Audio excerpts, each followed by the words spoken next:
ಇದೀಗ ಬೆಂಗಳೂರಿನ ಇತರ ಪ್ರಮುಖ ಸುದ್ದಿಗಳನ್ನು ಫಟಾಫಟ್ ಅಂತ ನೋಡೋಣ. ಜಸ್ಟ್ ಫೈನಲಿ ವಿಶ್ವ ಒಕ್ಕಲಿಗ ಸಂಸ್ಥಾನ ಮಠದ ಚಂದ್ರಶೇಖರನಾಥ ಸ್ವಾಮೀಜಿ ವಿರುದ್ಧದ ಕೇಸ್ ಸಂಬಂಧ ವಿಚಾರಣೆಗೆ ಹಾಜರಾಗುವಂತೆ ಶ್ರೀಗಳಿಗೆ ಉಪ್ಪಾರಪೇಟೆ ಪೊಲೀಸರು ನೋಟಿಸ್ ಕೊಟ್ಟಿದ್ರು. ಅನಾರೋಗ್ಯ ಕಾರಣದಿಂದ ವಿಚಾರಣೆಗೆ ಹಾಜರಾಗುವುದಕ್ಕೆ ಆಗಲ್ಲ ಎಂದು ಶ್ರೀಗಳು ಪತ್ರ ಬರೆದಿದ್ದಾರೆ.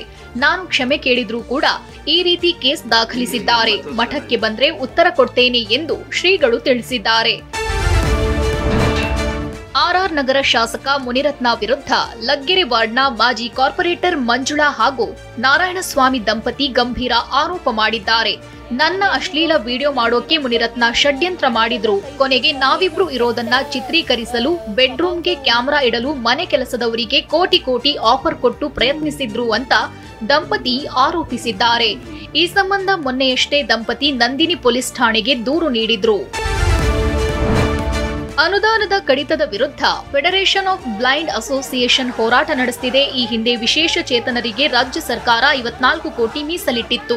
ಆದ್ರೀಗ ಗ್ಯಾರಂಟಿ ಯೋಜನೆಗೆ 44 ಕೋಟಿ ಬಳಸಿಕೊಂಡಿದ್ದು 10 ಕೋಟಿಯನ್ನ ಮೀಸಲಿಟ್ಟಿದ್ದಾರೆ ಅಂತ ಆರೋಪಿಸಿದ್ದಾರೆ.